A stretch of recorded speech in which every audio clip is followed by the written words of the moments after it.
Hello, everyone, and welcome back to Fandomology, where fandoms collide. And we are back with Phil McCracken. So, you know what that means. We are talking Lord of the Rings. So, we are back continuing on. Hold on, I got to change the title of this real quick. I accidentally had the wrong number. Yeah, this is part 3, not part 2. I made that mistake. But yes, we're back talking Two Towers with Phil, and we're just gonna jump straight into it. So we left off. Basically, the last thing we saw was Frodo in the movie. Was Frodo, Sam, and Smeagol getting taken captive by Faramir and his men? But immediately after that happens, we again go back to the point of view of the three hunters and Theoden and his men, and we see them traveling with Eowyn and all the women and children and all that to Helm's Deep. And we get kind of a humorous scene with Gimli where he's talking about how everyone thinks that there's no dwarf women because apparently dwarf women have beards just like dwarf men do, and that leads to the false narrative of that dwarves, quote, spring out of holes in the ground. So does anything like, okay, so obviously we know that yes, that is true, dwarf women do exist and they have beards, but the whole conversation where Gimli's addressing that, is that accurate to the book, Phil? I don't recall that in the book, and I'm really trying to think hard on that. I that whole scene between when they go to seeing the Rohirrim leaving Edoras to go to Helm's Deep. It's longer in the book. Well, not really as long, but let's say it's long. But there's differences there. All right, and I Mm-hmm. do not recall any type of talk between Gimli and Erwin. So yeah, I don't remember any talk like that. Movie, I do. Book, no. And I want to, since we're on this right here, to point out differences. Dear King Theoden in the book is more, how can I say it, kingly Yes. than he is in the movie. Okay, like right now in the book, when he's leaving Aratus and going what we would consider going to Helm's Deep, that's not where he's heading to in the book. Originally, he's heading to the Westfold towards the River Isen, only to Mm-hmm. be told that the forces there has already been beat. And then he changes his mind en route and goes south to Helm's Deep. Okay. Okay. And in the book, Ymir is not exiled like they say in the movie. He is Right. ordered to stay at Helm's Deep as punishment by Grima Wormtongue, and hence is there during the Battle of Helm's Deep. Not Gandalf doesn't go looking for him, though Gandalf does go look for someone. The character of Ymir in the movie is taking two people from the book and combine them in one. And who's Okay, that? that's Eckenbrand. Eckenbrand is the guy that's leading some what you would call the Eastfold, the eastern part of Rohan, and Gandalf goes riding off to get him to bring some forces to help at Helm's Deep. In the movie, he's going to find Ymir over in the Eastfold, which, like I said, they took two people from the book and they combined them. Mm-hmm. So, like I said, there's a lot of differences between the book and the movie from here on out, where between all three parts of the Lord of the Rings, the greatest differences is right now, before and after the Battle of Helm's Deep. Okay. Okay, like I said, I wanted to point that out that the character of what you see in the movie, Emir, Emir, whatever you want to call him, is two characters from the book. Emir, which really is a character, but he's combined in the movie with Ekenbrand. Okay. Ekenbrand and Gandalf that comes to the rescue of King Theoden and the people of Rohan at Helm's Deep. It's not Emir. Emir is already there. Right. So I wanted to point that out. As far as the battling with wolves, yeah, that's well, let's hold off on that for a second. We're skipping a little bit ahead here. So during the travels, there's a bit of downtime where Eowyn feeds Aragorn the not so good stew here, and marvels at the fact that Aragorn actually rode with Thangel, and realizes that Aragorn is not a normal man. He's a member of the Dunedain, and that Dunedain, because of their elven heritage, actually have longer lives than most normal humans. Not elfin heritage. No. Numenorian? Numenorians. Right. Okay. They're men from the first age that fought alongside elves against Melkor. And as a reward, the men of the West, by the Valinor, were given the land. They actually raised it from the sea, Numenor. So most, not all, but most of the men of the West went to Numenor. And yes, Elrond's brother, who is a half-elfin, is the first king. But as far as the rest of the Numenorians, they were men, but because they lived in Numenor, they were blessed with long life. Not really, or let's put it this way. On average, 300, maybe you might get occasional 400 years from a person living on Numenor, which is long life compared to a normal life of a human. Right. And when they come back after Numenor is destroyed because of Sauron, most of the people in Gondor and in Arnor have the Numenorian blood. But at this time, Gondor's Numenorian blood has thinned so much over the generations that they reverted almost back to traditional human. In the north, the remnant, the Dunedain of Arnor, they call them Dunedain, the Rangers. Yes. They still have that Numenorian blood. Okay. So they still tend to have a long life, but their population has fallen so low. There's not many of them.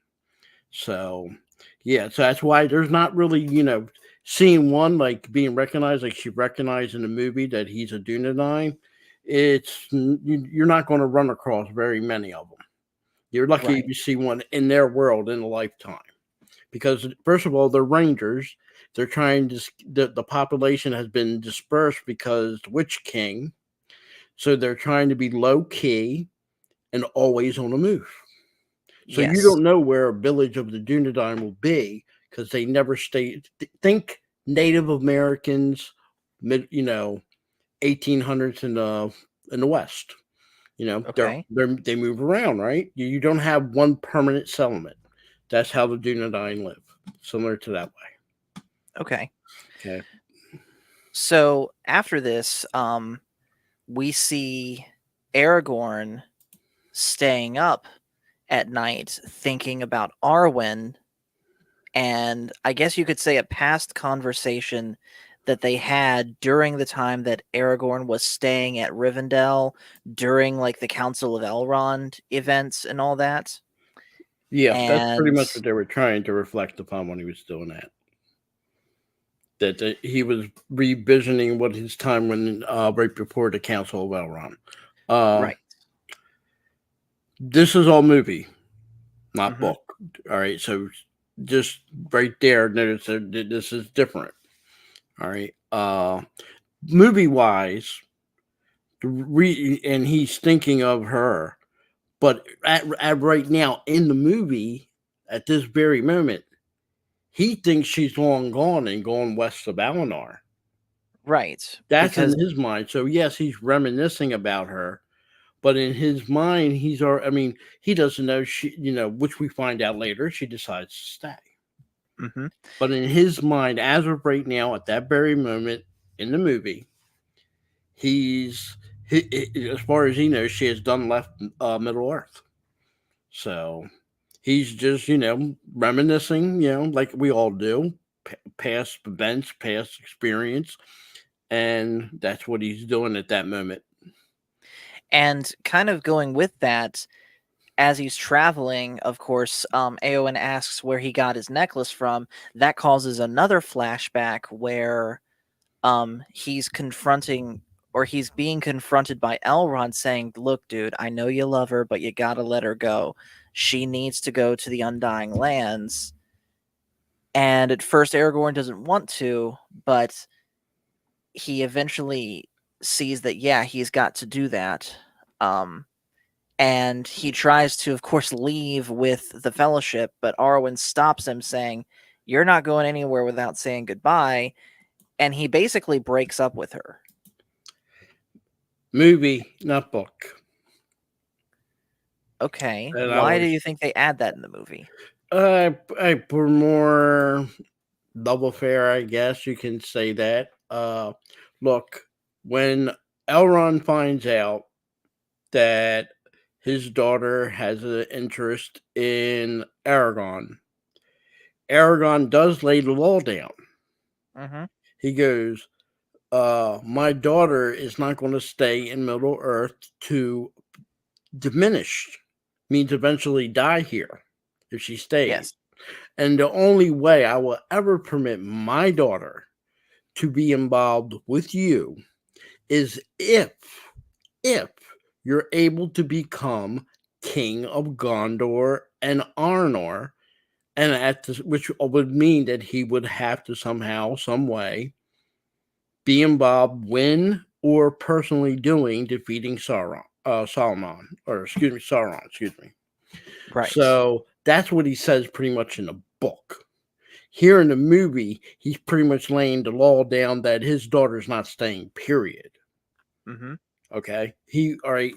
And this you have to give a little leeway. Uh why Elrond is doing this. And it's not to be spiteful to Aragorn, but already, which they don't tell you in the movie, Elrond has already lost his wife, which had due to her being attacked by orcs, and he does heal her, but she's still so far gone. The only thing she really could do is go west to Yeah. Valinor. So he already lost a member of his family. All right. So one of his family is already over in Valinor. His Mhm. brother chose the mortal human life. Okay. Granted, he lived 500 years, but he chose to live that life. And again, remember, men, when they die, don't stay on Middle Earth. They go to wherever you want to, Elder Lubatar, or heaven, or whatever you want to say. Right. Elves don't go there. Elves, if they choose to go to Valinor, or when they die, they go to the Halls of Mandos, which is also in Valinor. You see what I'm saying? So he's already laying, he already has to deal with loss. He dealt with loss with his mother and father. So even if you're drawing trying to draw lines here, you're understanding that he has lost almost everything you can think about Middle Earth. Now they don't talk about his sons, but since they don't have him in the movie, but he's very protective of his daughter.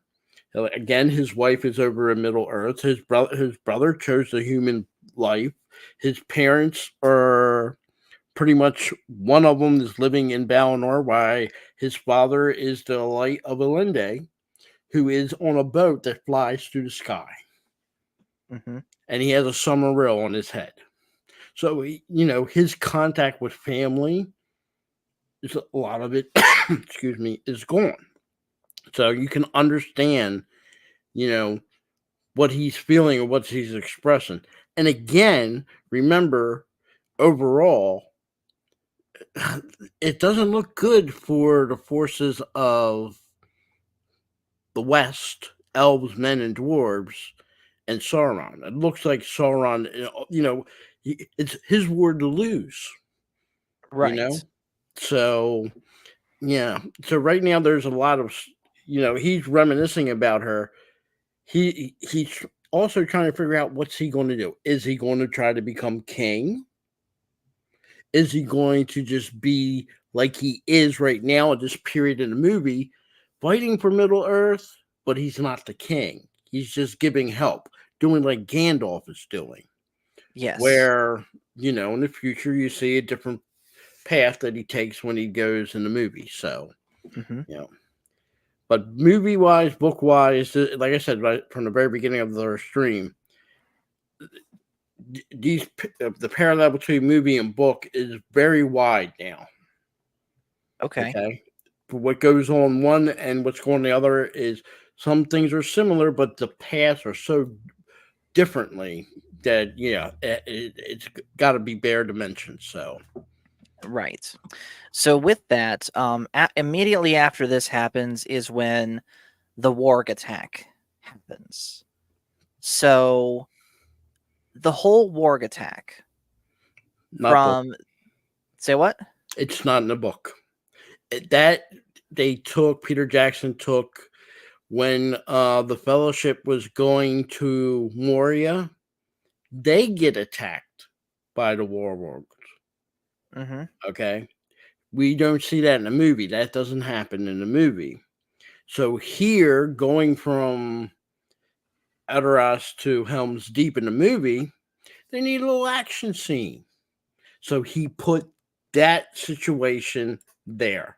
That warg attack is what happens with the Fellowship, minus what happens to Aragorn in the movie there. But pretty much that's just was taken from another part of the book, put this part in the movie, and expanded it. It's filler. You need some Okay. action there, so that's why it's there.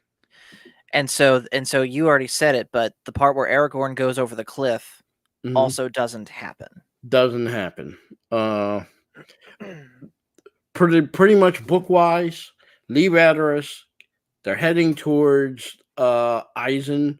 They're told that there's already been a defeat with some of the troops there, and pretty much Theoden makes the decision: we're going to Helm's Deep.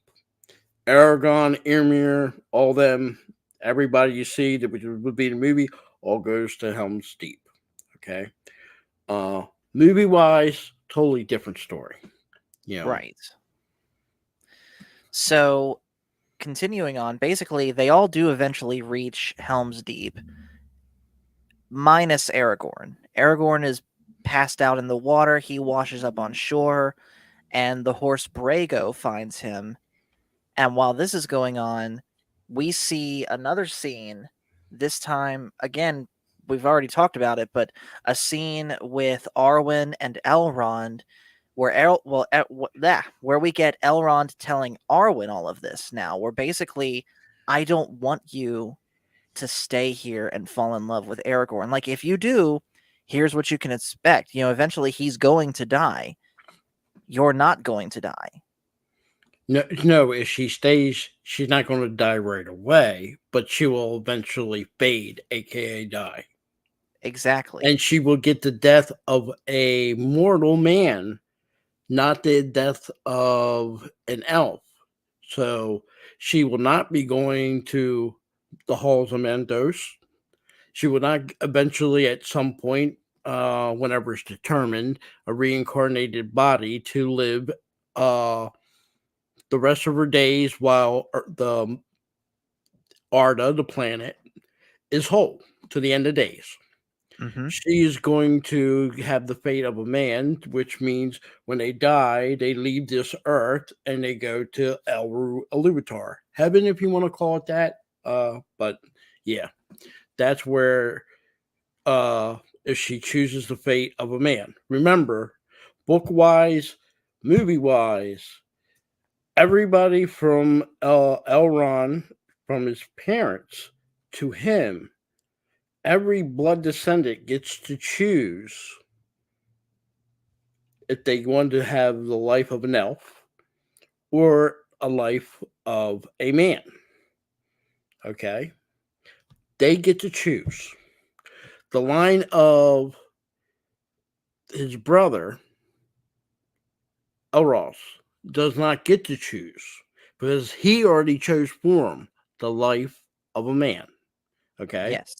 So that's why Aragorn doesn't have a choice. He has the life of the man, but that was already determined. But Elrond and his descendants will have the choice of, hey, I want the life of an elf. Or no, I want the life of a human.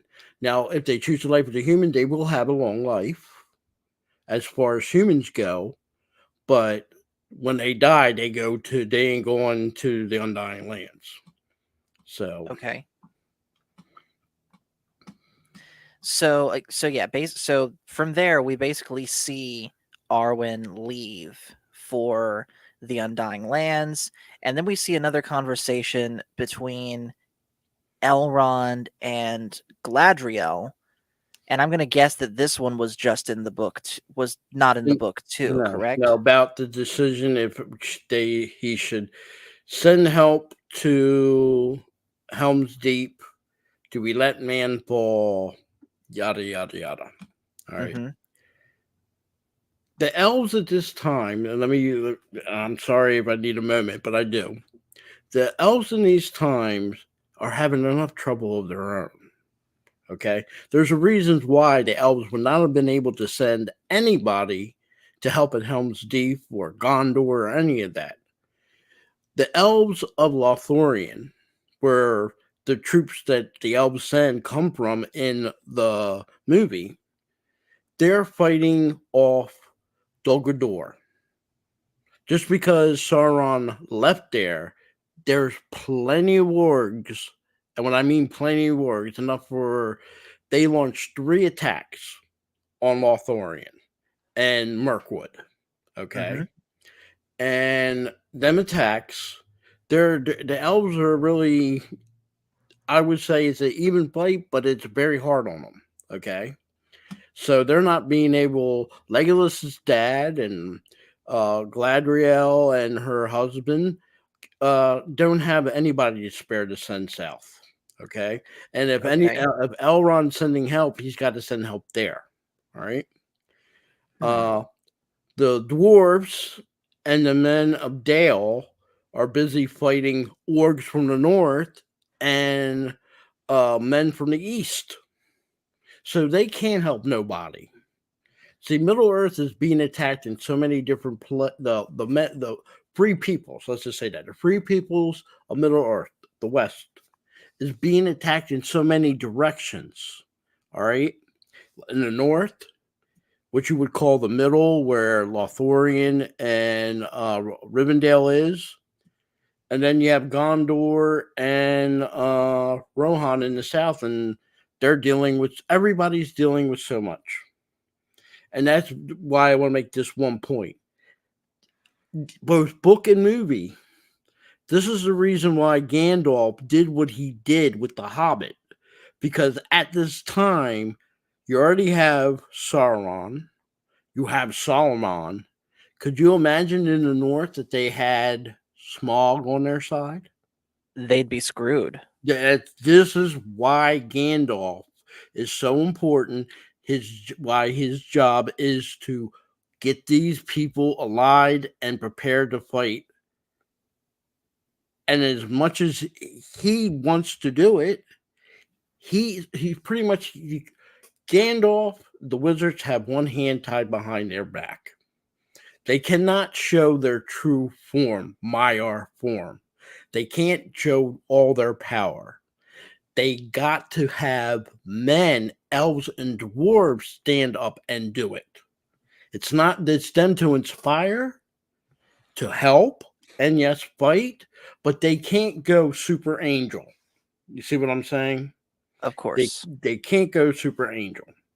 So this is why, like I said, if you're connecting the reasons why Gandalf did what he did with the Hobbit to get the dwarves to go back and try to beat Smog, is because here right now, here you are going to in the two towers. Everybody's fighting, and Smog right now would have tipped the balance. Yeah. So now I hope people understand. Now you know why Gandalf was doing the things he was doing. So, Yeah, it makes perfect sense. but as far as like with that scene for the movie and their in their storyline, it makes sense for this to be going on. Hey, let's send some help. Let's participate.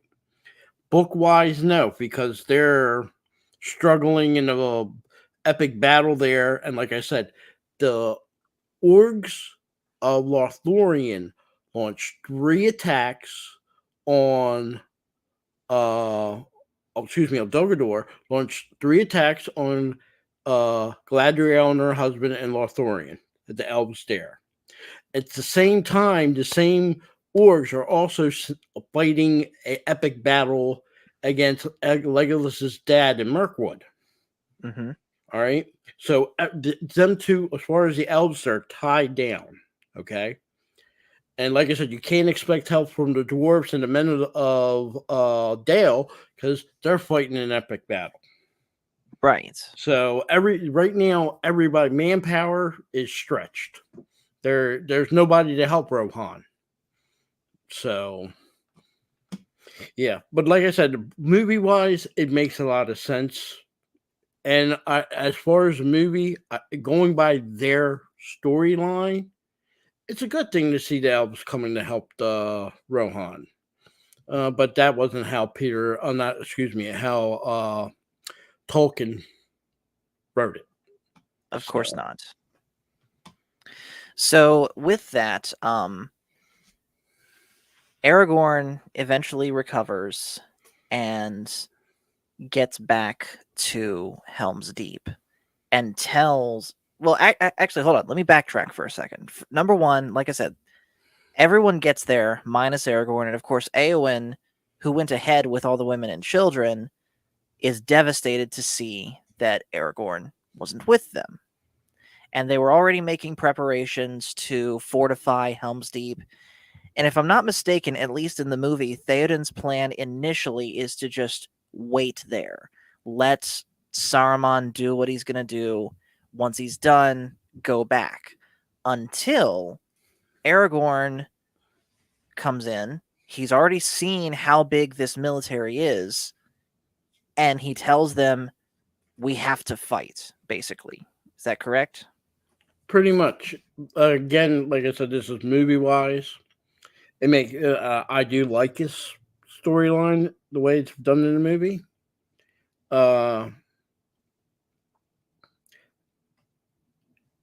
If there is a negative thing along this storyline, it does seem that they make Theoden, even though he's king, kind of impotent because he's leaning more. Not that there's nothing wrong with leaning on Aragon to help him, but he seems to be at some points following what Aragon says.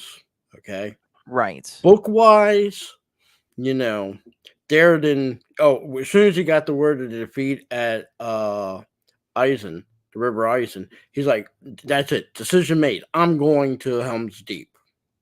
Mm-hmm. All right. And as we get further along, book wise, I'll mention he makes a lot more decisions during the Battle of Helm's Deep that the movie doesn't give credit to Theoden. It gives more credit to Aragorn. All right. So, and like I said, it's when you do a battle between movie and book, some takeaways are a lot painful. So, but yeah, bars this, I don't have a problem with it. The storyline, yes, different from the book and what the Tolkien wrote. It's good, and you can understand why it's good because it's put in there for movie, not book reasons. What you can do in a book, you can do a lot more, Paul. What you can do in a movie, you gotta have certain things where things are moving, fast pace, action.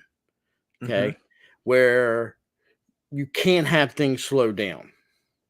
So I understand all that, but there is still, even at this point, and I know we just slowing us down a little bit, there's a lot of differences as we're going along here. So, and at this point between movie and book, this is the biggest out of the three. Out of the two, well, the the Fellowship of the Ring, the Two Towers, and the Return of the King. This is the biggest part. Where, and really, you have to think about Helm's Deep. The whole situation there is only 20 minutes in the movie. Book wise, it's only a couple pages. But the differences is where it's really a big gap, even though it's only a small part. Right. So while this is going on, Merry and Pippin, of course, are still with Treebeard, and Treebeard basically says, "Okay, something we can't ignore this. So we've got to actually talk about this." And we get the Entmoot, and we see other Ents gather at this one place. So in the Entmoot, because we see this multiple different times throughout the Battle of Helm's Deep, and they kind of play it up almost as a joke where it takes a long time for the Ents to say hello, and it takes them a long time to decide, oh, hey, these guys aren't orcs, or what have you. And eventually, of course, they decide, you know what, we don't want any part of this fight. Let's just stay out of it. And Merry gets upset, basically. So, what's the real Entmoot like? There's a lot that's similar here, but I would say a good 70% of what's going on here with the Ents is close and inclined with the book. Okay. Mm-hmm. They meet, they don't, there's no mention of it takes a long time to speak to get anything done. That part, no. Good part in the movie, but not for, it's not in the book. They have their meeting, they decide what they're doing, and it's only when news is brought to Treebeard, hey, there's devastation going in Fangorn outside Isengard. Then he realized, and the tree herders, if you want to call them, realize, okay, Saruman is going in their minds too far. He's killing trees and destroying trees. It's any way you paint it, it's war. Mm-hmm. So they have no choice. So it became personal. You see what I'm saying? Both movie and book is pretty much on that part perfectly aligned. It's war. It's a different Right. part where he's talking to him. He says, "We decided it doesn't concern us." World War II, people said it doesn't concern us, but it's a different story once we got attacked by Japan. And then later, when Germany declared war on us, it's a difference. It's a difference right there. Pretty much the same things going on here at that point in time. Don't concern us. Yeah. We really, we'll just stay in our forest and not bother anybody. Don't care. All right. If Saruman attacks us, then we'll deal with it at the time. But right now, we don't care. But as soon as they get known that what Sauron had done, that's a different story. Then it's war. Yeah, there's no question. They don't take time in the movie to take no long time to say hello and then decide we're going to go to war. Wars like that. We're going to, in the movie. He says you're going to witness the last march of the Ents. Mm-hmm. Okay, so it's war. Even though in their mind it could be their destruction, but there's no question. Then it's war. Where a couple scenes before, yeah, we're not involved into it. but that mirrors our own time right now. You know, sometimes some people's nations, they don't want to get involved in other people's stuff. They don't care. The world can Right. burn around them. They don't care. But when it comes to them and a burning, okay, now it's a different story. Now it's I have to fight. Hmm. All right. So I do like that. It shows that sometimes when you think nothing involves you, it doesn't pertain to you, doesn't have an effect on you, you realize it does. Everything has an effect. It might not affect you immediately, but eventually it will affect you. So I do like that thought, that train of mind, and how it hits home. So, Okay. but book wise, it's a little different, but it's pretty much, you know, head on. I don't think, if I remember correctly in a book, that he was taking them back to Hobbiton. No, Right. that's Real way quick, too far. So, real quick, I do want to say hello to DJ Ronnie G. Thanks for joining. So yeah, basically you already talked about it. After the Entmoot, they decide, you know what, we don't want part of this, and Treebeard eventually is going to take them back home, but then Pippin says, you know what, no, go this way. And that leads to Treebeard discovering that all the trees had been cut down. not all, a large part of the forest of Fangorn, which Right. the Ents and Treebeard live in, is now being burned and chopped down by Saruman.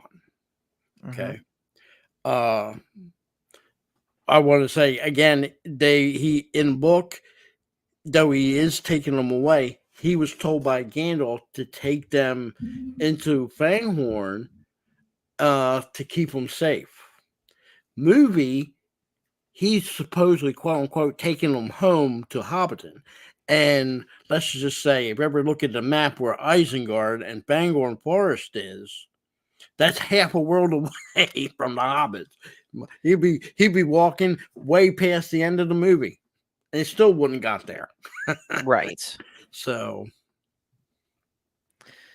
So, anyways, the Battle of Helm's Deep eventually begins. The orcs show up. Orkai. Urukai. I'm gonna just call them. I know they're Urukai, but I'm gonna call them orcs just for the sake of ease. Um, but the Urukai show up, and at first the defenses of Helm's Deep are holding quite well because let me, and I hate to do this, hold you up there. And the reason is because, again, the difference between book and movie. Movie, the orgs that are coming to Orkai, that's all that come. mm-hmm. Okay. Book, no. It's Orkai, regular orgs, and the Dunlendings, the wild men that live by Isengard. That when the book, they get it wrong. I mean, book got it right, movie gets it wrong. The Gondorians, when that was Rohan, that area was under Gondor before they gave it to the people of Rohan. There were Right. wild men there, the Dunlendings, and the Gondorians chased them out. Okay, Mm-hmm. so they went to live north of Isengard in the mountains. In the movie, they said it was the people, the Rohirrim, people of Rohan. Mm-hmm. That's not how it happened. Okay, though they keep fighting amongst each other, between Rohan. So it's them, regular orgs, and Orkai that represent the forces that Sauron said to go after Helm's Deep. Okay, Yes. the people of Helm's Deep, the defenders, is only in the book the people of Rohan, minus Aragorn, Gimli, and Legolas. That's it. Mhm. Elves don't come. Nobody comes. It's only them. In the book, movie, 300. The magical 300. Yeah, it seems like Hollywood's fascinated about the 300, like I guess the 300 Spartans. All right. Yeah. That's not the case. Uh, the forces under Theoden probably number a little bit over 1,000. Okay. Still small compared to what they're going up against Sauron's forces, but it's not 300. Okay. So there, right there, there's major differences. But I'm gonna stop now and let you take over, and then once we get to another part, I will then tell you another difference. Which there's a couple more. So Okay. So, real quick though, I do realize we're going to switch perspectives again and go and look at Frodo now. So, Frodo, while all of this is going on, is in the capture of Faramir and his men, and they go to this hideout that they have behind a waterfall.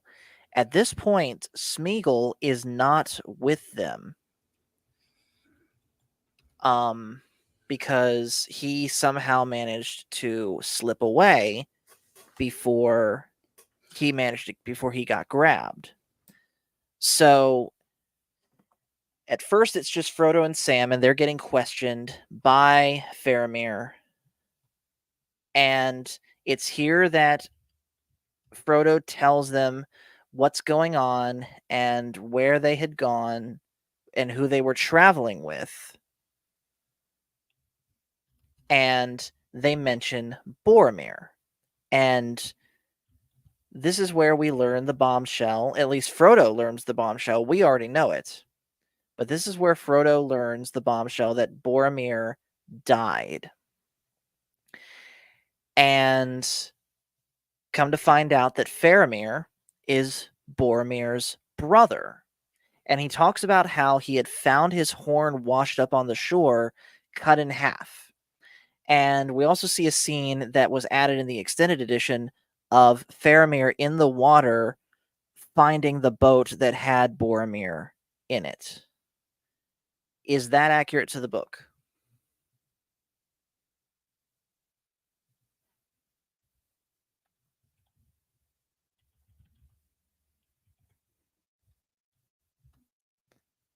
Phil?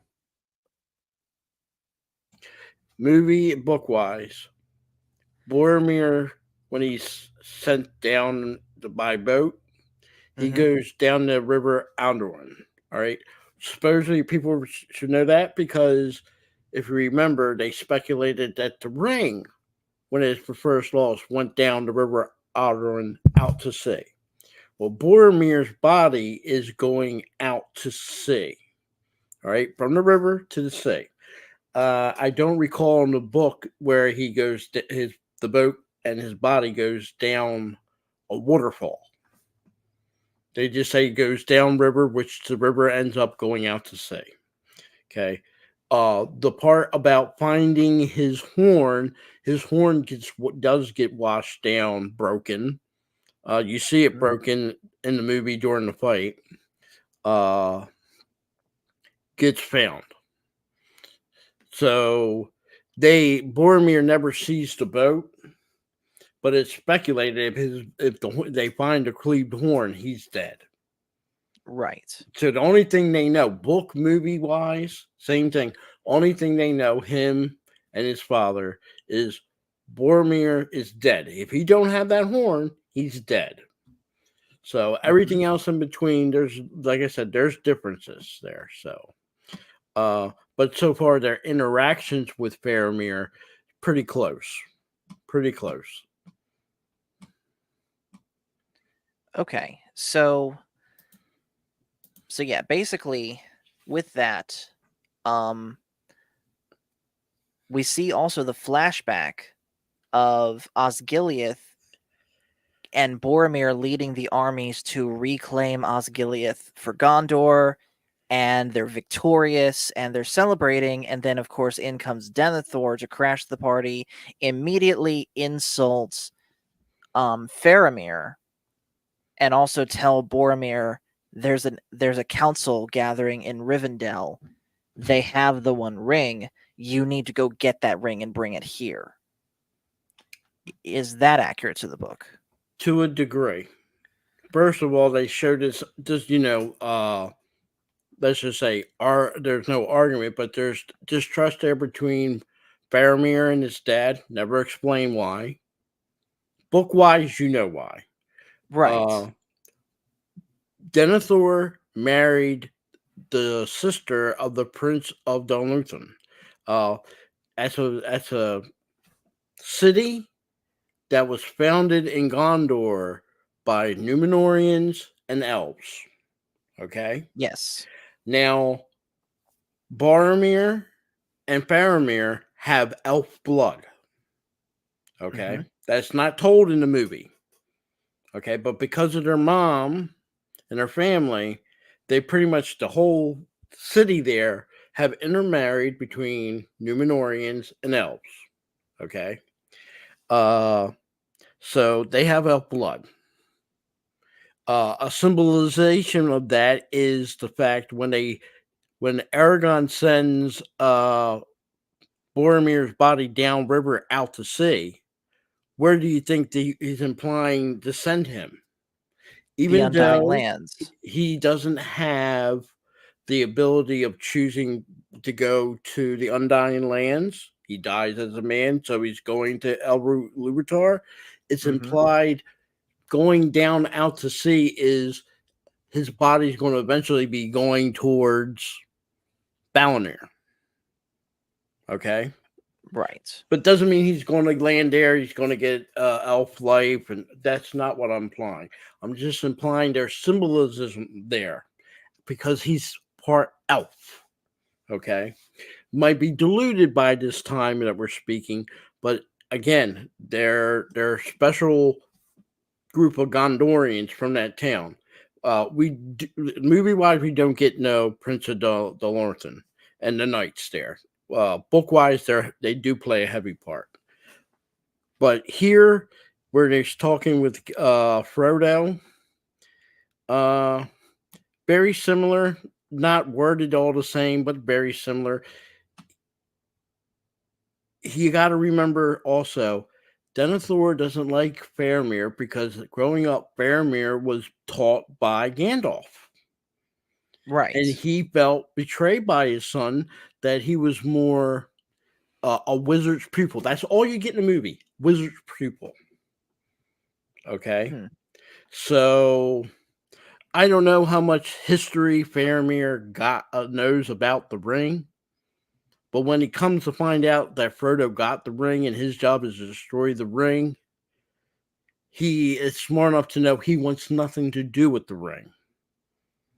And the only thing you get is in that speech that he gives his father, which you see in the movie, which is not in the book, where he tells his father, if I could got the ring and bring it to Gondor and bring it to Minas Tirith, and I know it would save, I would let the city fall because the ring would corrupt. Pretty much telling his father, it's not going to help us no way.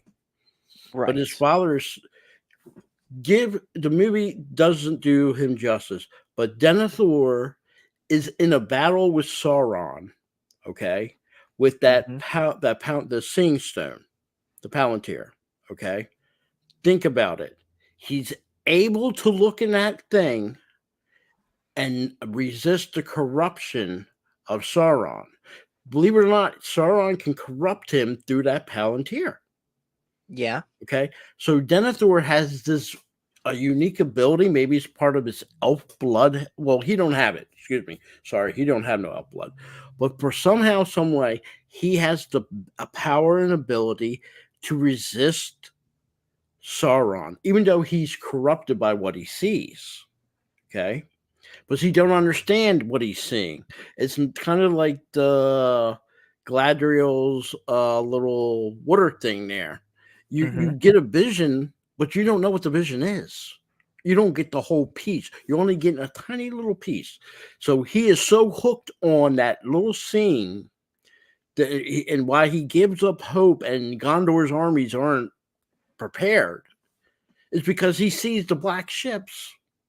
And he's so determined the black ships means Sauron's going to win.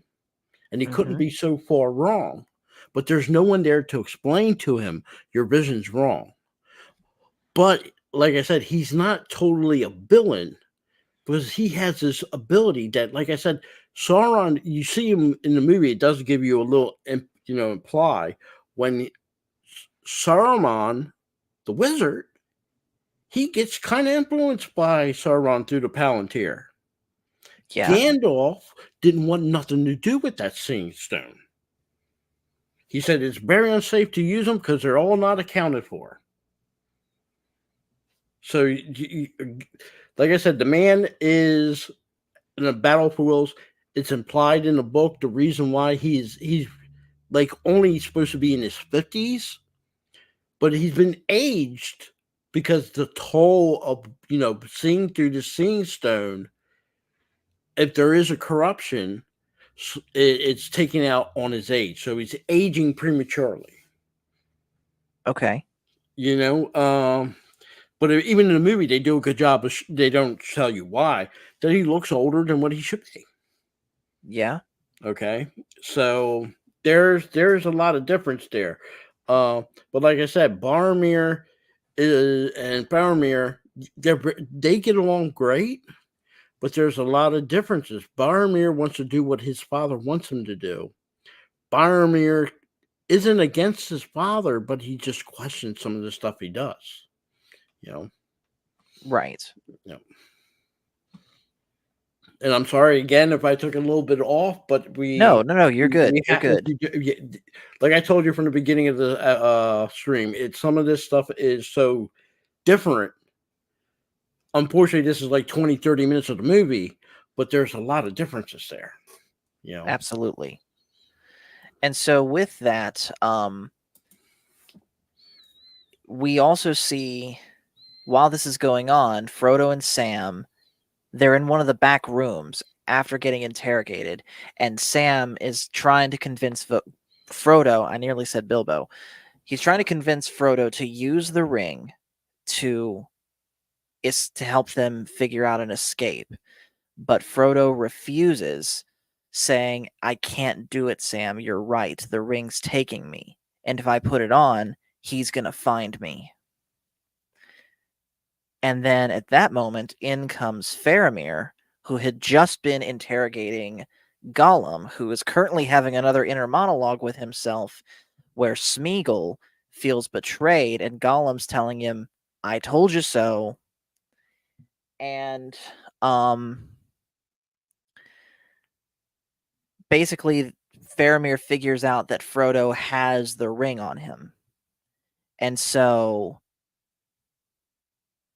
Faramir tries to take the ring directly from Frodo.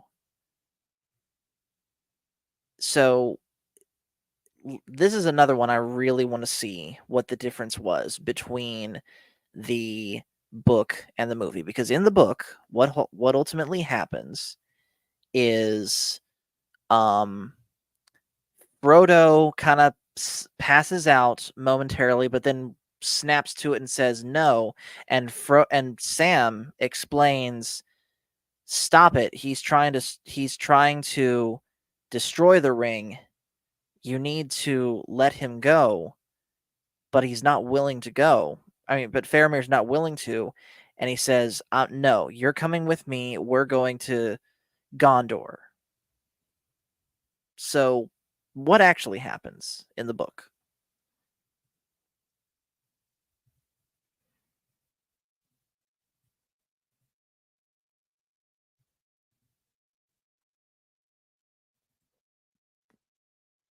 Phil? Pretty much the dialogue is somewhat similar, not word for word, but outcome the same. Faramir decides he's going to take Frodo and Sam to Minas Tirith to his father, and he's going to let his father decide what to do. But you know, Faramir has good intentions. He's not a bad guy. And again, he was taught by a lot of things by Gandalf. All right. Mm-hmm. So, in the process of taking him to Minas Tirith, just like anybody, you have time to think. Right. What would happen? His father would take the ring. It's going to corrupt him, and it's going to, either way. It's going to be the destruction of Gondor.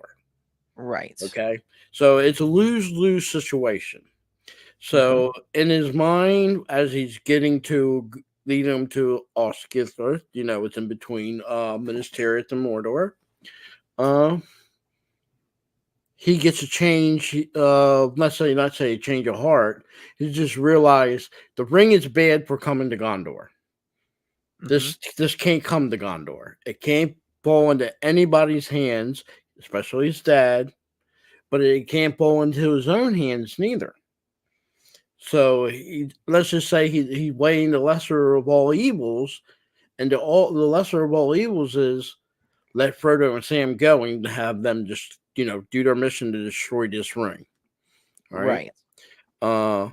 But originally he's just like, well, I can give this to my dad, and he'll decide, and whatever happens happens. But like I said, over time you think about it. It might not happen. Let's just say it took a week for him to go when they capture Frodo and Sam and Gollum to get to Osgiliath. All right. Maybe Right. by the first night he's thinking this is the right thing to do, but I can guarantee you by night 2 and night 3 he's having second thoughts. By definitely time he reaches Osgiliath, oh this is not this is just no. This is no. So Right. I think the movie does a great job in showing that. He never does get it past there. He decides afterwards it's go back the way you came, get out of here, go destroy this ring, and be done. So yeah.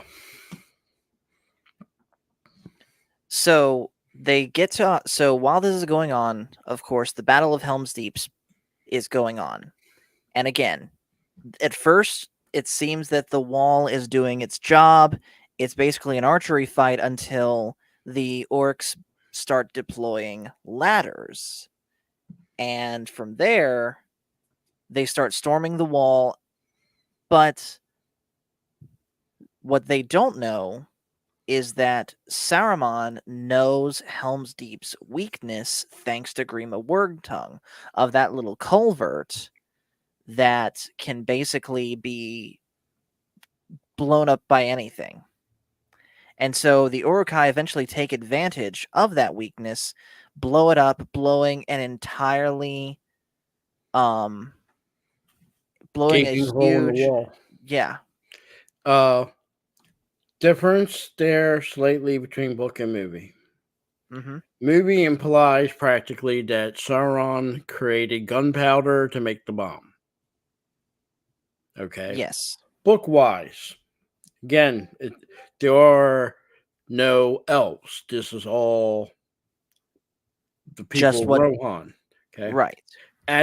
As they're stationed at this cauldron, if you want to call it that, drainage ditch under there, which anybody that builds a wall knows that's a bad idea.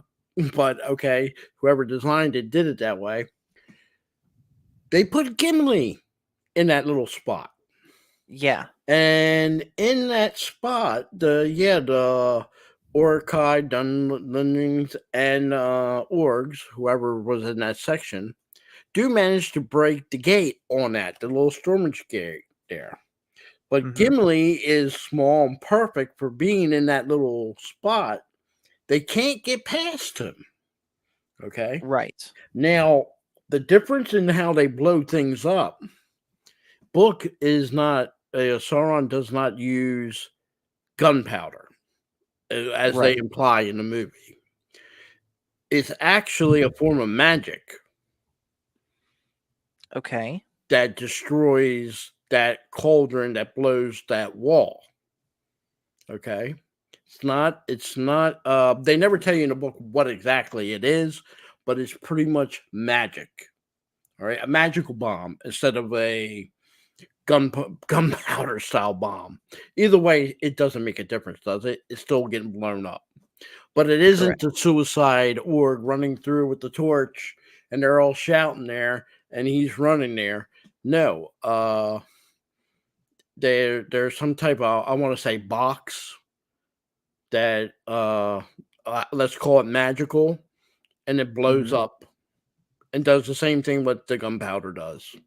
So Okay. there's the difference there, and again, difference is movie. It's all Urkai. Book. It's not all Urkai. It's men, the Dunlendings.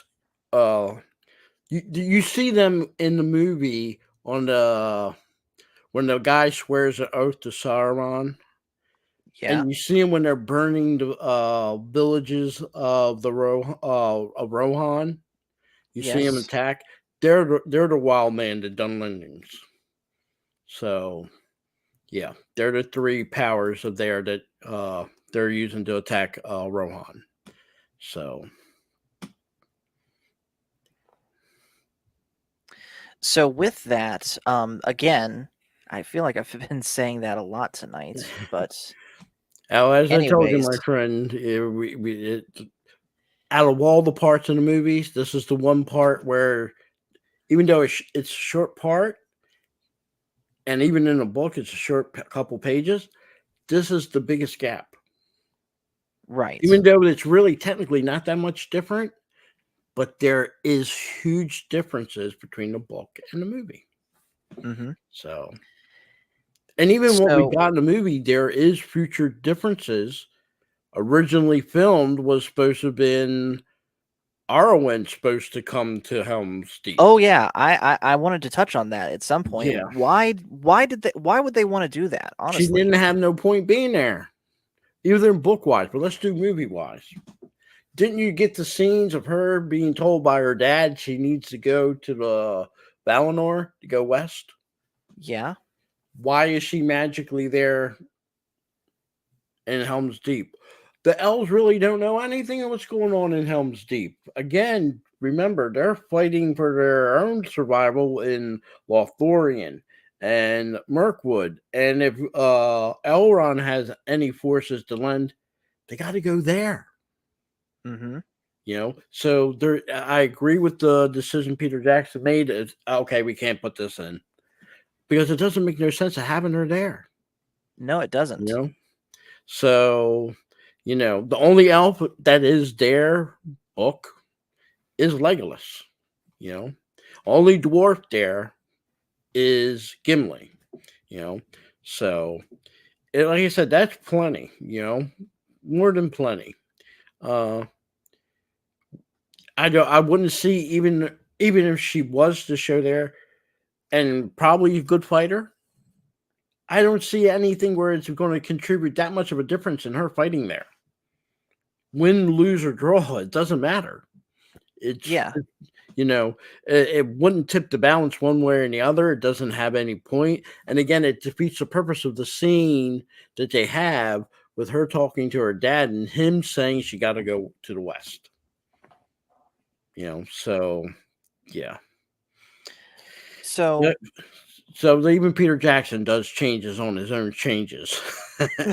of course.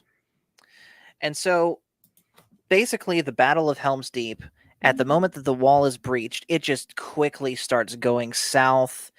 The orcs basically waste no time in overrunning everything, and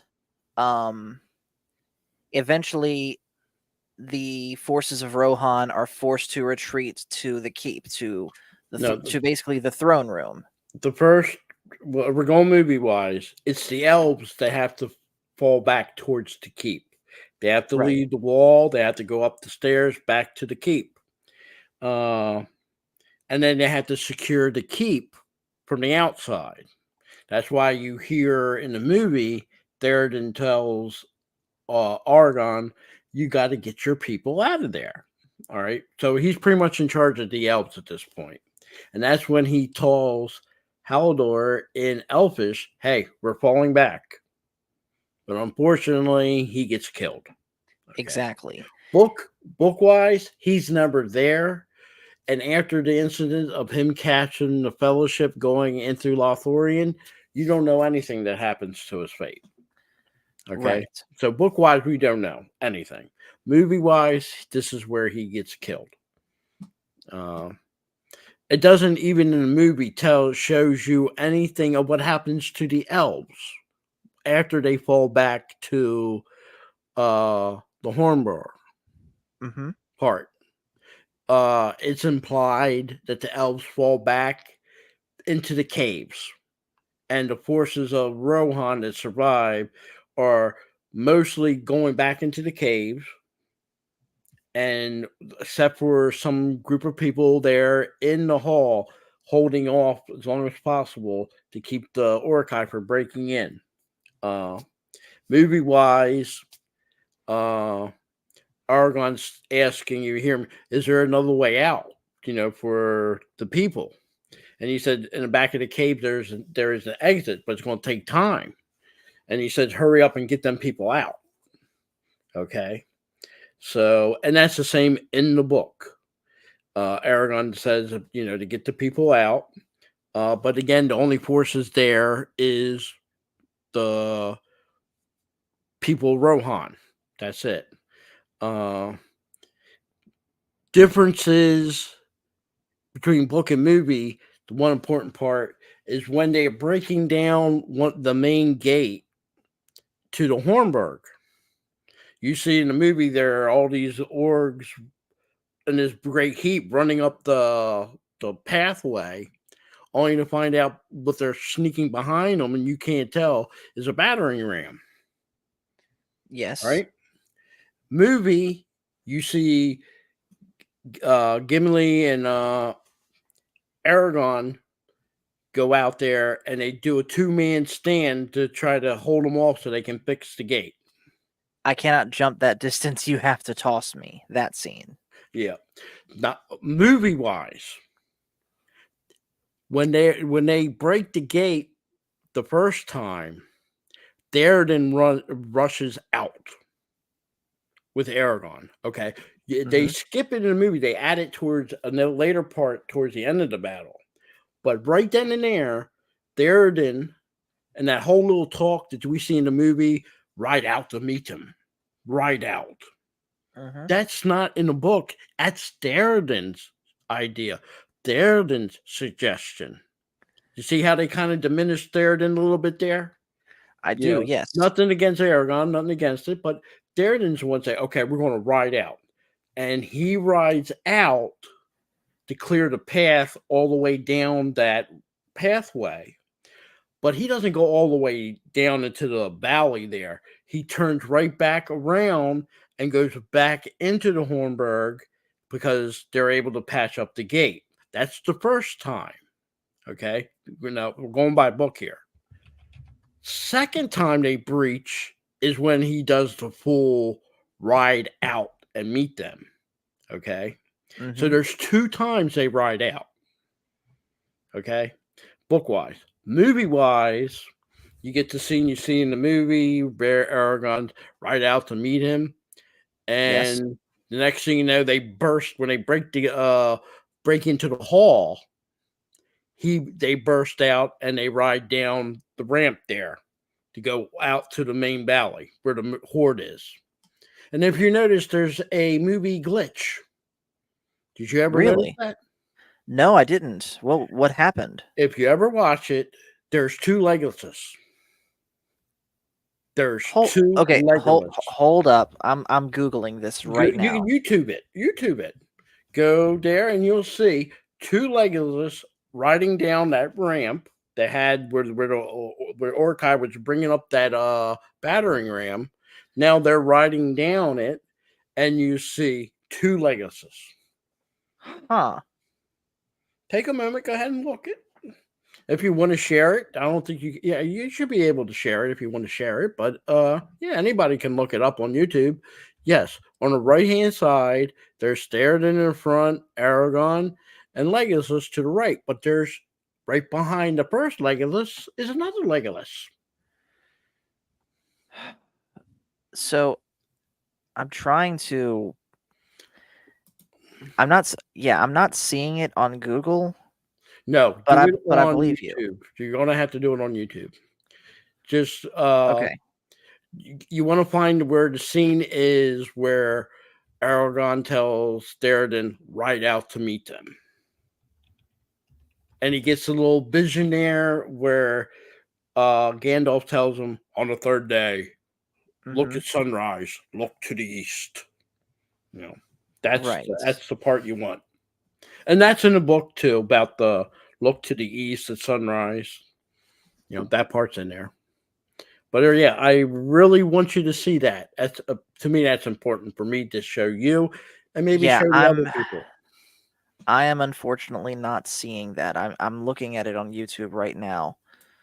But Okay, do you have him riding? Do you see the part where Theoden's riding out? hold on one second.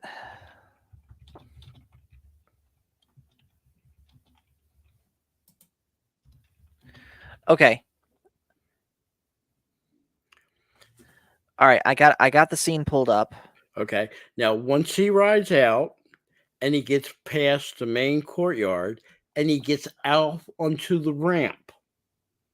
Okay, we're gonna do this, by the way, no sound, because Okay, that's sound's fine. not really Go important. ahead, go ahead. Okay, Now so here we go. Here we go, and I'll tell you when to pause it. Now you see there's only one Legolas. One. Yes. One. Now keep playing it. Okay, YouTube, this is fair use. Okay. Tell me when. Okay. Keep going. Now they're riding down. Now, right when they get out, wait, keep going. Okay, still There's Gimli. watching. Now get ready. Now stop.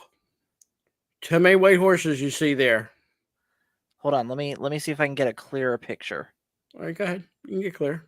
Stop right there. 2. How many elves you see there? I see 2 blonde guys. 2 elves. 2 Legolas. Keep going down. Keep it going. You'll see they're identical. Oh my god, they're actually doing the same things. That's what I'm telling you. What? There's 2 Legolases. I never noticed this. Wow. 2 Legolases. Somehow Legolas was so OP that he managed to create another version of himself to ride out to meet them. That is insane. Now that you see it, and I guarantee you every person that's listening to this episode seen it, you'll never not miss it ever again in your entire life. Every time you're watching the 2 towers in that scene, you'll see 2 Legolases. Yeah. That's a production error. There's actually somebody hired by the movie production job is to watch the movie to make sure there are no errors. Yeah. There's an error right there. Plain to say. It's almost as bad as what's that one? Gladiator, and they're fighting in the Coliseum, and you see the airplane flying off over top. Or in this very movie, in the theatrical version, there's a car in the background at Edoras. And like I said, and you don't believe how many times there's errors in the movie to actually make it through the final cut. Days of Thunder, Tom Cruise and his girlfriend character, who ends up being his wife, is talking to another couple, and the lady doesn't call him. His name is Cole Trickle, in a character. She calls him Tom. That made it through the movie. Yeah. Sometimes a lot of errors get through. And even in the extended version, you didn't see any changes. Or Now, I here's another guarantee you classic movie example. 99% of people watching this episode of the Two Towers extended version, or that's even in the basic version, never noticed that. Yep. But it's there plain as day. I saw that in the movie theaters. I'm like, what, is it just me? Is there that two Legacies? That is two Legacies. I doing the identical thing. You know, but the So one in front is doing the same thing in the back. Somebody here, made a serious boo-boo. yeah. No, I Here's could have another seen, classic movie example. you Here's know, another classic movie mistake in Star Wars: A New Hope. Luke accidentally calls Princess Leia Carrie. like I said, you'd be surprised how many errors get in the movie. Now, modern day, even this when this came out in 2003, somebody could have picked it up, noticed that, oh, we got two Legos there. What can we do? You could CGI a real elf in the Lothorian armor in that spot. You don't have to delete it. You could CGI over and improve it because that whole thing is CGI. That Yeah. whole little thing where they're after they cross the gate and you see them running down the with their horses down that pathway to go to the valley. That's all CGI. So that could have been CGI fixed. But I find it funny, even with all these other re-releases, 4K and all that, they never bothered to fix it. And I guarantee you, not many people ever talk about the two Legacies running out of the Hornburg, going to the valley there in front of Helm's Deep. You know. Right. So you've seen it here live. You know, you gotta little treat people. Exactly. So yeah, Gandalf eventually shows up with Éomer and the rest of the Rohirrim, and the Battle of Helm's Deep is won. The Uruk-hai eventually just retreat into what they think is safety in the Fangorn forest, but really they just meet their end. Difference book and movie. It's not Éomer. That's Eckenbrand. Right. And what during the battle, they see the forest is getting a little closer than it's normally supposed to be. Because the trees are really they're not walking, but they're actually moving towards Helm Deep. So they're actually Fangorn Forest is a lot closer now to Helm's Deep than it normally was because the trees are determined to get into the fight. These aren't the same trees that were saying, well, they're not Ents, they're actual trees. They're determined to take their toll on the orcs, the Dunlendings, and the Uruk-hai in the book. Now, in the book, the orgs and Uruk-hai get destroyed to a man, just like in the movie, in the forest. All right. The Dunlendings are a different story. They actually surrender. They don't go into the forest. They stop, they surrender.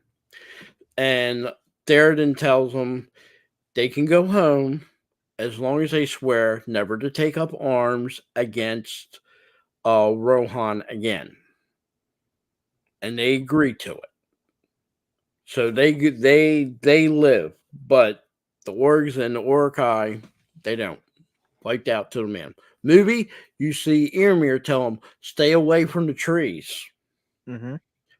Because they already, and them, I guess they noticed the trees are there, and they're there for a reason, and you seen what happened. Pretty much the same thing. So, Right. But the only difference between movie and book, Éomer was already there. The person Gandalf went to get is Eckenbrand, and Eckenbrand is with Gandalf to come to the rescue of Theoden at Helm's Deep. Right. And that's taking, I'm going to do one thing. Notice how in the movie they're coming off the hill. Okay. That's Wait, I know what you're no, no, doing. this is true. This is true. I This, know. this is I love it. I historically love it. true. At the Battle of the Siege of Vienna, with the Turks laying siege, and the Holy League goes to the aid of Vienna.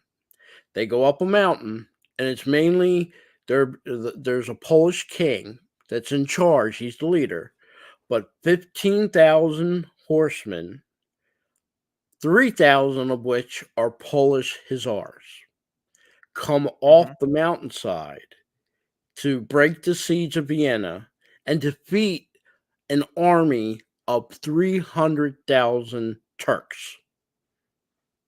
This is where, for us Catholics, that we still celebrate that on September 11th.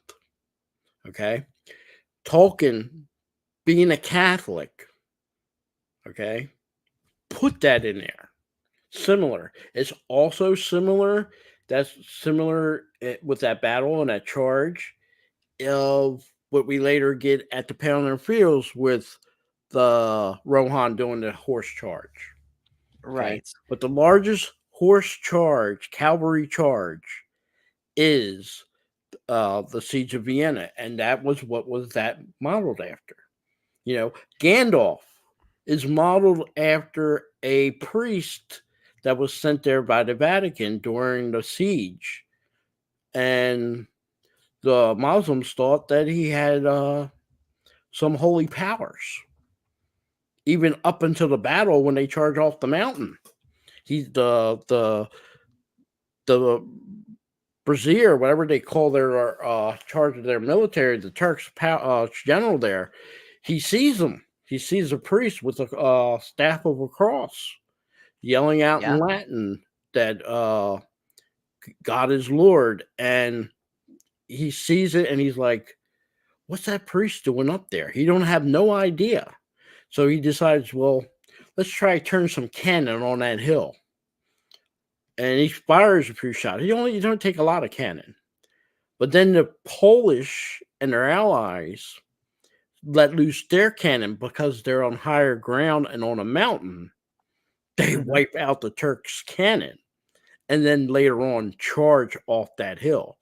And yeah, like I said, Tolkien was a mastermind, but you have to remember he's Catholic, and yeah, that as a Catholic, when I see the Gandalf and in the movie Earmere charging down that hill, that's reminiscent for me of that historical battle. Same thing again when I see the charge of Rohan in the Pelennor Fields.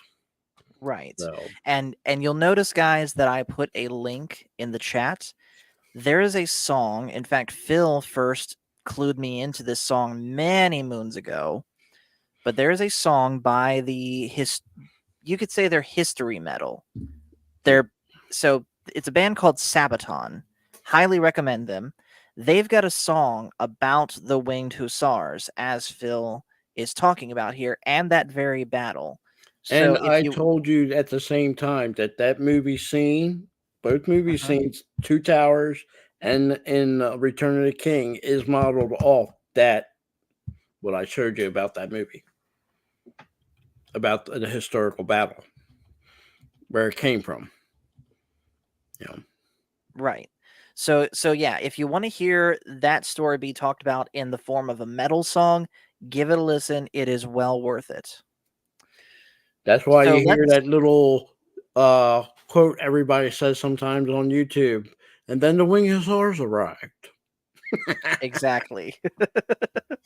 So So, let's switch points of view now and look at Merry and Pippin and Treebeard and the outright assault that they are launching with the Ents on Isengard.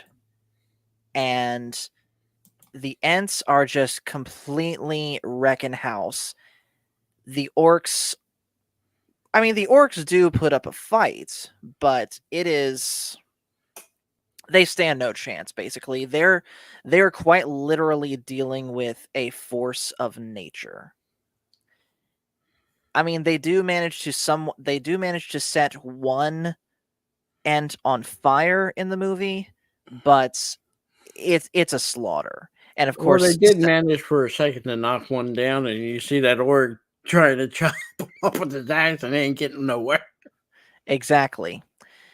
And of course Sauron's watching this from the balcony of Orthanc, and he is just completely bewildered.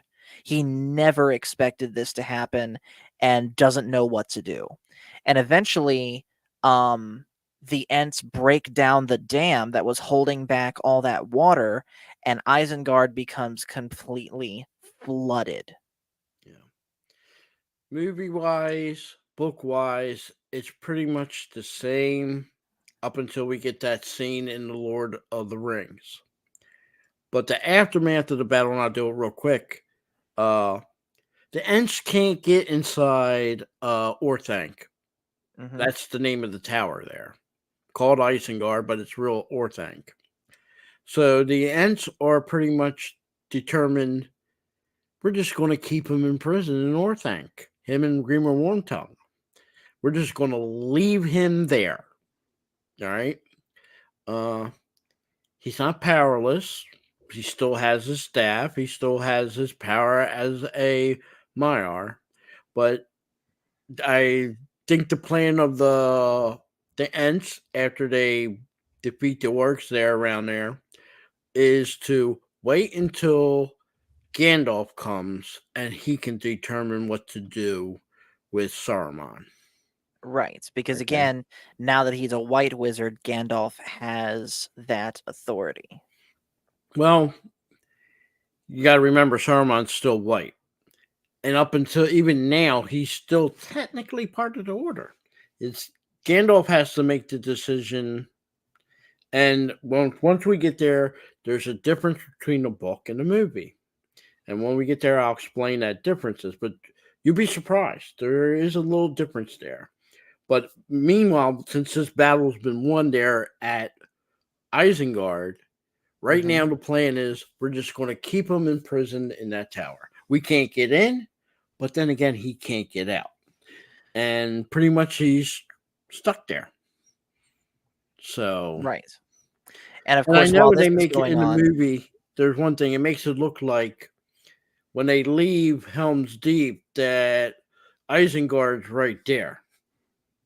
That's a little there's a big distance there between if you want to ride your horse from Helm's Deep to Isengard, it's going to take you a little while. You know, couple days at least, maybe a week at the most.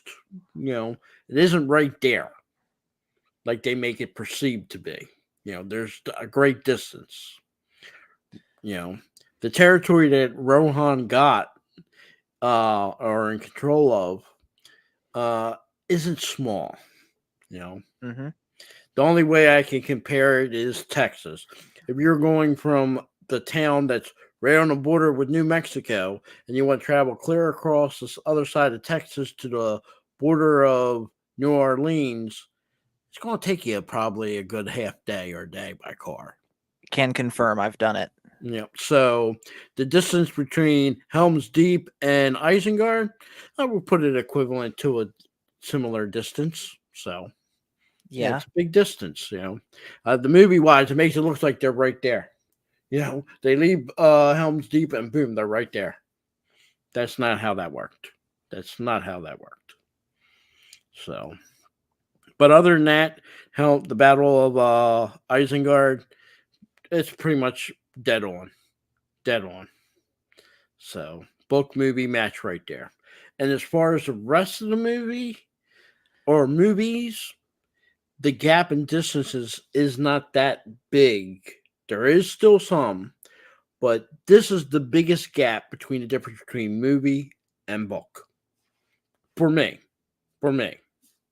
I think that's the biggest difference. There's, like I said, if you ever watched the animated one, if you can handle it. I've seen it. Yeah, you'll know the differences because the differences are there.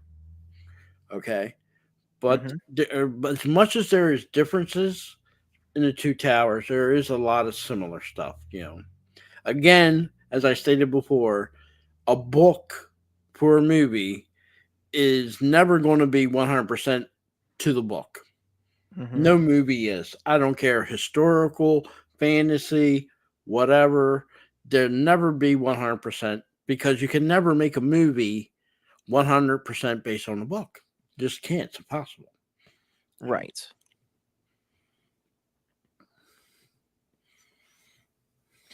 So, while all of this is going on, Frodo and Sam are caught, and Gollum are caught in the middle of another battle in Osgiliath. And this time, Osgiliath is only just barely holding on. They're all they're doing at this point is fighting to delay the inevitable. And of course, the result of all this we will see in the next movie, in Return of the King. Mhm. But for now, it's grim. And at a certain point, Frodo begins to succumb to the power of the ring, and we see that one of the ring wraiths has caught up to Frodo, and he's just wreaking havoc on the city. Now, question: is that the Witch King, or is that just a random ring wraith? That's a random ring wraith. Okay. Witch King, I would even think, even book wise, if you got a version that you could put mental image picture wise, would always have something to differentiate him from the other ring race, because since he is the Witch King. All right. And out of the other 8, besides the Witch King, we only know one of them, what he is and his real name. He was one of the Easterlings of Ruin. And they Right. actually have the name of it. I don't have it on top of my head, but you can call him, if there was a ranking, he's right behind the Witch King. So, but in the movie, there's no way to differentiate the other 8. Okay. You get a little bit when they stab Frodo because it's the Witch King that stabs Frodo. Mm-hmm. The only difference is you don't see him when he's in that alternate, I don't want to call it dimension, but whatever you want to call it, the spirit world. You see the Witch King in his decrepit human form. So, but no, I just think that was just a random ring wraith. So, Right. but but book wise, they say when the wraith makes the sound, it in some ways it implies that it's the beast that's riding on and making that sound in the movie, where No, it's that not. It's the wraith that's making that sound. And when the wraith makes that sound, it does something to the spirit of a person, elf, dwarf, human, whatever, it that causes them causes to you, it's despair. like it spell fear. I don't care how brave you are. Why?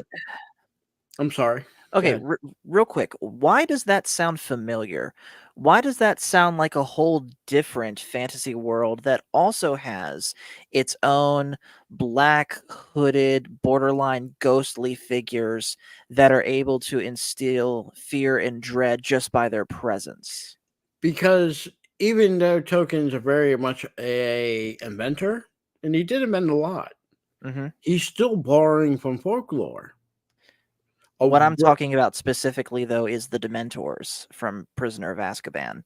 Well, they more inclinedly pretty much probably borrowed off Tolkien that. you know, Yeah, like but isn't there somewhere in the more obscure reaches of Tolkien's lore where the name Dumbledore pops up, and that's where J.K. Rowling got the name Dumbledore from? I've never heard Dumbledore's name ever mentioned in it. It's possible. I'm It's looking it up. possible. But I would say this: they all bear something in common, because if you're going to say, All right, people today, because Lord of the Rings is pretty much fresh to people's mind, Gandalf is the best wizard. All right. Right. Somebody would probably even tell you right now and today, Dumbledore is the best wizard. Okay, I found it. Go ahead. Let me bring this in. This is on TolkienGateway.net. It says Dumbledores were a legendary ferocious race of winged insects mentioned only in Hobbit verse. The Dumbledores were said to have battled a knight on a quest. And Dumbledore is an obsolete English word for bumblebee. Okay. Now you're learning something new. And it So, doesn't. wow. Tolkien borrowed it, and they borrowed it, but they probably maybe she did borrow it from Lord of the Rings.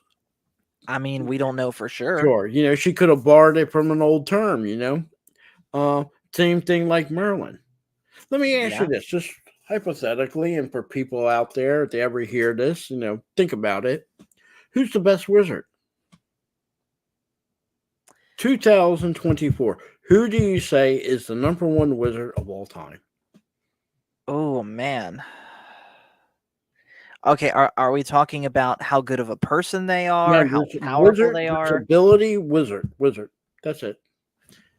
Mm, I would say wow. in today's world, 2024, because people don't do as much as they used to, and because these two movies series are fresh, it'll be 1, 2 will be either Dumbledore or Gandalf.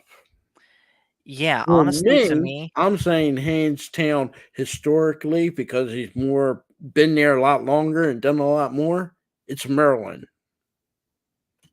Merlin should be the number one wizard. Okay. Uh, you know, there's again, that's my opinion. So I'm going by that. I even argue with people. A witch and a wizard are two different things, and even want to classify a warlock. All right, two different things. A witch, man or woman, or warlock, you want to call them that. Wands. Wizards use staffs. That's the way I always seen it. That's the way I always read it. So for me, when I see a person saying they're a wizard and I see them use a wand, I'm like, okay. Now that's bananas and oranges and all that, but for me, that's always been. I mean, if you do movie wise, you see Excalibur, you see Merlin, you see him. What is he holding? Staff. Gandalf, staff. You know, you see Harry Potter, everybody's using what? A wand. yeah. You know, apples, oranges, but for me, that's a little discrepancy. You play some games out there. I don't care MMORPGs. More than likely, you see a wizard is always having a staff. That is true. You know, just something to think about, contemplate. I mean, that's like we had the discussion about Sting. To Bobo and Frodo, that's a sword. But technically, that's not a sword. That might be a No. dagger. To quote Balin from The It's a Hobbit, letter opener. little more than a letter No, opener. I think it was more like a elfin dagger. Somebody made a Yeah, special elfin dagger. All which right. may or may not have been used by Glorfindel. Maybe. I doubt it. No.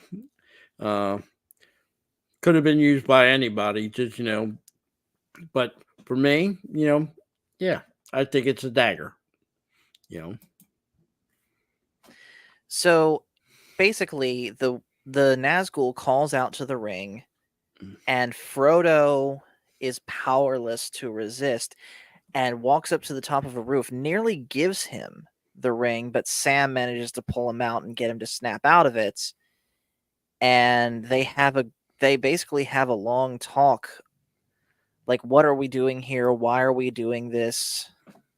And Sam basically goes into this speech about how it always seems dark, but there's always it always seems the darkest in the stories, but hope always wins in the end, and those are the stories worth fighting for. Like, those are the good stories, however he says it. Pure movie and pure. I think it's okay. Uh, nice little speech. You know, doesn't always work that way. It's Mhm. nice if it does. And I'm not implying that darkness always wins, but sometimes darkness wins and it takes a long time for darkness to fade. You know,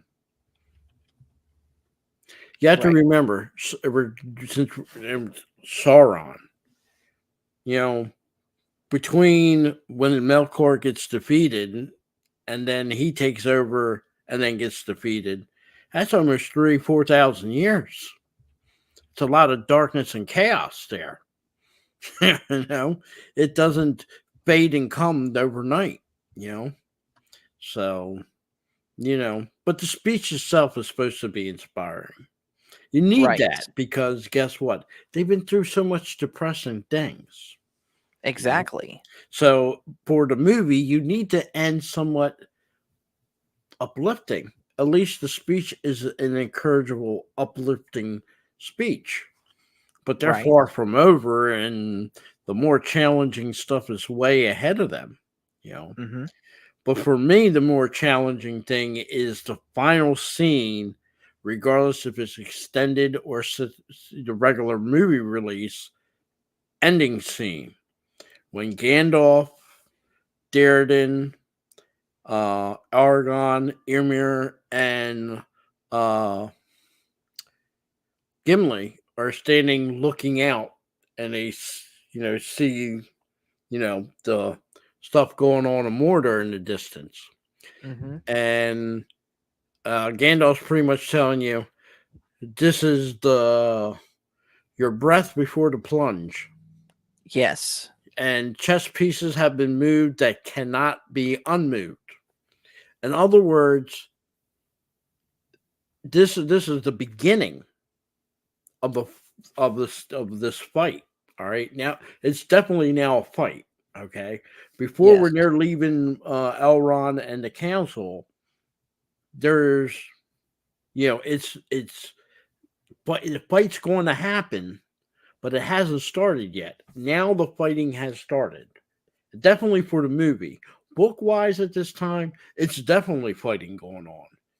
More so than the movie. Because, like I said, we have what they're going in Dale and up there at with the dwarfs and men of Dale. They're fighting orgs and men of the East from Ruin. Okay. You got the elves there in Mirkwood and Lothlorien. They're busy fighting the orgs there. All right. And now you have Saruman, before he's defeated Helm's Deep, you got trouble there. And that Mhm. ain't even started yet with Mordor. Mordor is in the process of getting ready to do their big push.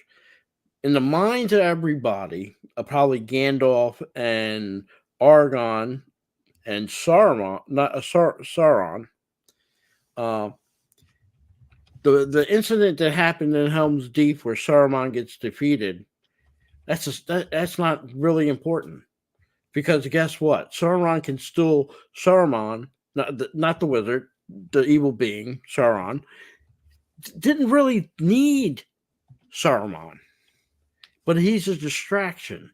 If he succeeded, great, but if he gets defeated, you got to weaken Gondor, you got to weaken Rohan.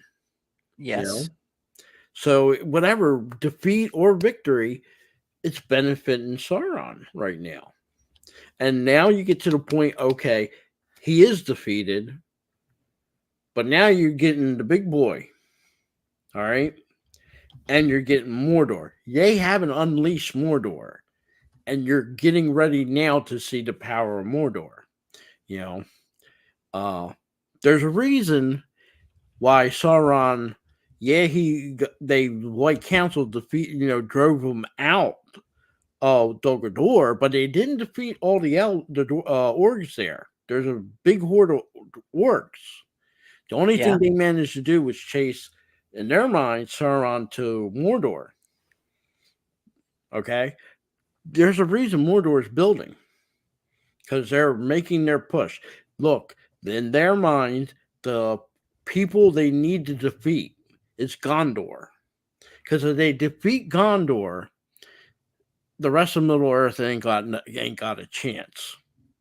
As powerful as the elves and the dwarves, they don't have a chance. But as long as Gondor is there to stand up against them, yeah. So he needed Sauron to weaken Rohan. He doesn't succeed. He doesn't succeed. And as far as his war in the north with the elves and the dwarves and the men of Dale, it's a stalemate. But guess what? They can't send help to anybody. As long as they're busy and tied down, it doesn't matter if it's at a standstill. Because if he wins at Gondor, all the rest is going to fall anyway. So, and all this time, even going before The Hobbit, during The Hobbit, and now, Gandalf was, as the Grey, preparing, getting things ready. Now, at this point in time, it's actually happening. All right? So, Yes. The war is now actually happening. You ever hear a term sometimes before two countries go to war, they don't really do anything? They call them sometimes a phony war. Yeah. In a way, yes, we had a little bit of conflict during the Cold War, but that was almost a phony war. There was no United States and Russia going head to head in a battle anywhere. Right. I mean, there were proxy wars both sides had, us and them with other countries, but we didn't have a conflict where Russia and the United States went head on to a war. Okay. Well, what's going on now leading up to this point is proxy wars. Okay. But the actual war that's going on is Mordor and Gondor. And Gondor is a lot weak. If you notice, Gondor wasn't able to send no help to Helm's Deep. Now, granted, they probably didn't send and weren't able to send anybody to ask for help. Mm-hmm. But ask yourself, movie-wise, even if they were to ask for Gondor's help, who they got to send? They can't Really send nobody. You can't say Faramir and the Ithorian Rangers because they're needed. Yeah. You couldn't send any parts of your army. They're needed. And you're getting ready to need to call the rest of people of Gondor, the Prince of Dol-Amroth and all the others in the western part of Gondor, because you're getting ready to have a big fight right there in the Pelennor Fields. Right. Now, you get some of that in the movie when you get into Return of the King, and I'm give me a little leeway here for no jumping. When you see the beacons lit, and Aragorn goes in there, Gondor calls for aid. Well, he said, "Why should I send aid when they didn't send none to me?" Mm-hmm. He has a legitimate point there. And for a moment there, it looks like he's not doing it. Don't forget, Gondor has a deal with Rohan. Reason why they're allowed to live in that area. That used to be part of Gondor. That was given to the people of Rohan because they fought with Gondor. And there's actually an oath that every king or leader, eventually the Steward, they swear an oath that if one needs help and the other calls, you're supposed to help. But notice, even though Theoden never sent anybody for help. He didn't send a rider out. We'll send somebody out to ride to Gondor, see if they'll come to our aid. He never does that. So even if Gondor could spare somebody, They couldn't. It isn't like they're picking up a cell phone. Hey, we need some help here.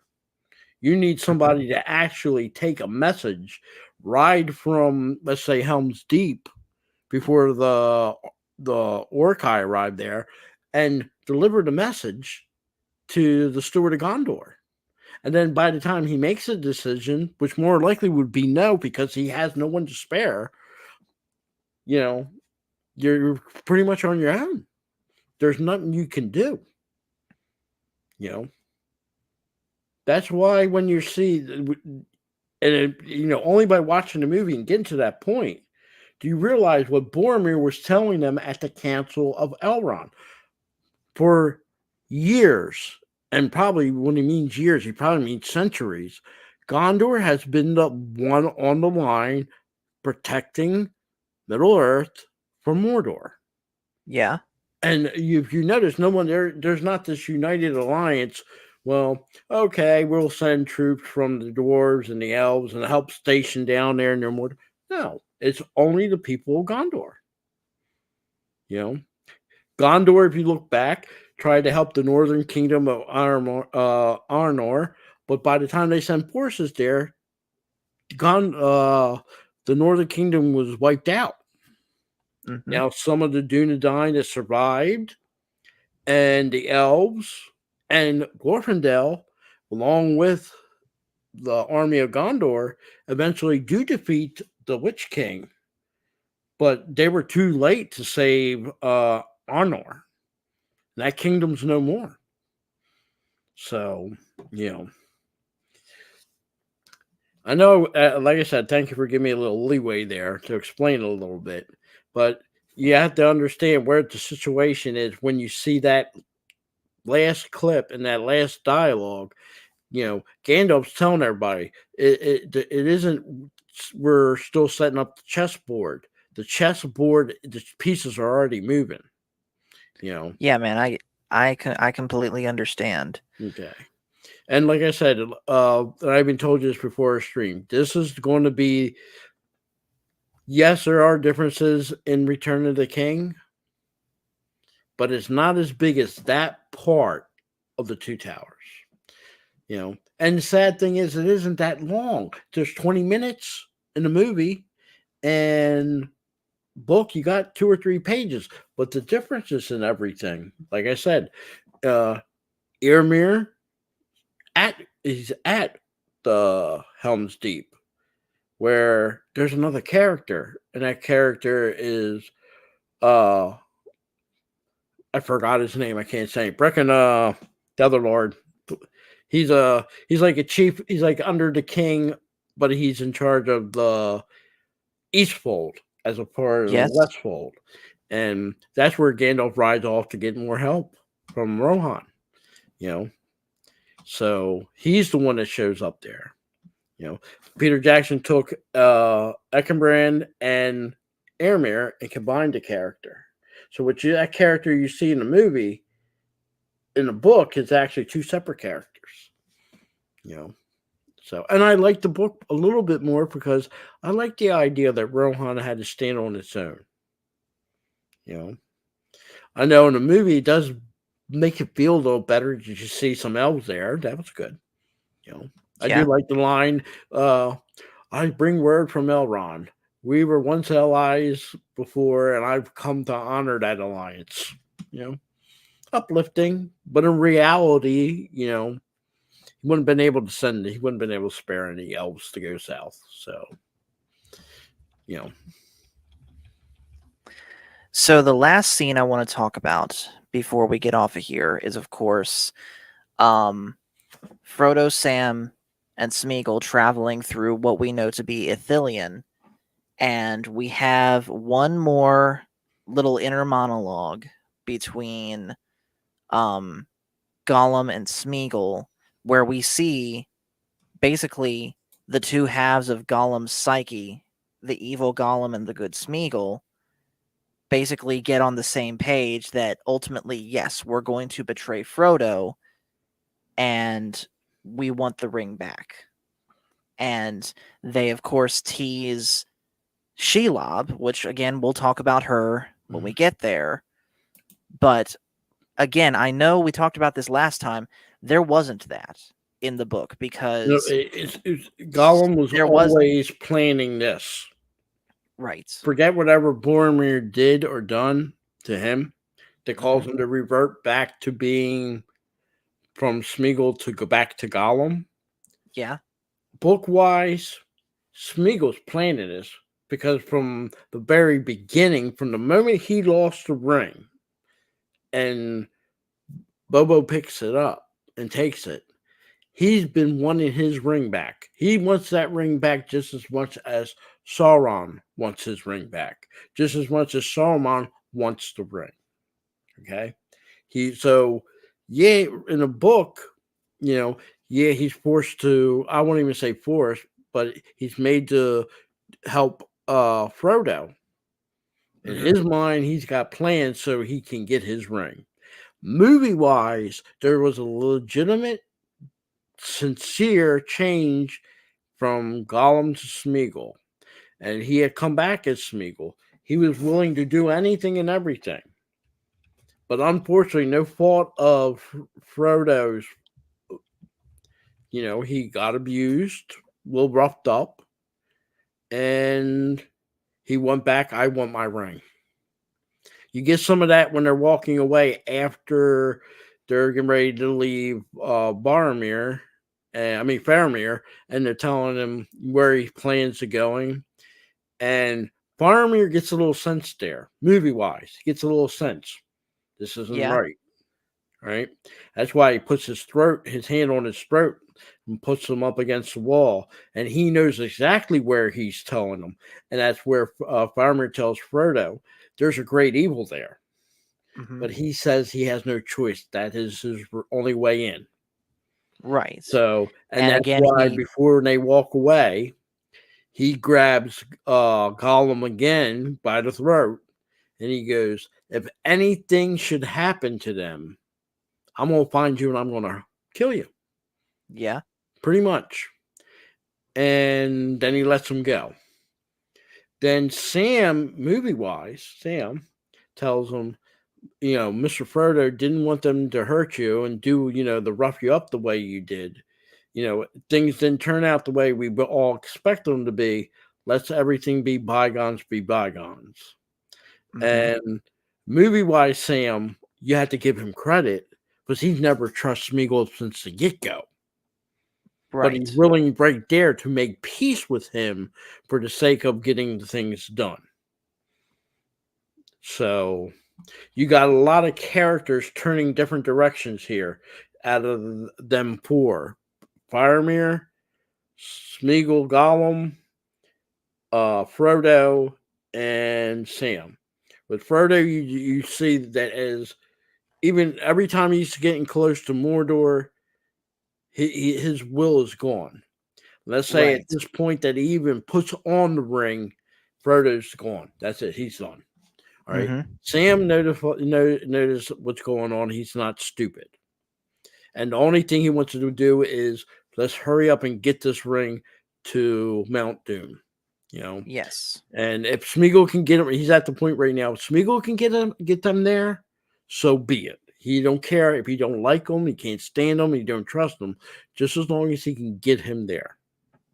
So that's a lot of character. That's a lot of difference from the Sam that first meets Smeagol to him telling him, "Hey, let's let bygones be bygones." Yes. And Smeagol himself has gone through a change. He originally was going to be, movie-wise, do good. Now he's back to being, I want my ring.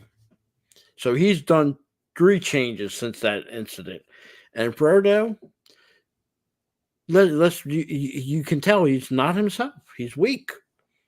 There's a big question, can he even keep going with the ring? So he's going through, he is not the determined person that when the fellowship broke up and he was going to go by himself. He don't have that determination, that drive as much.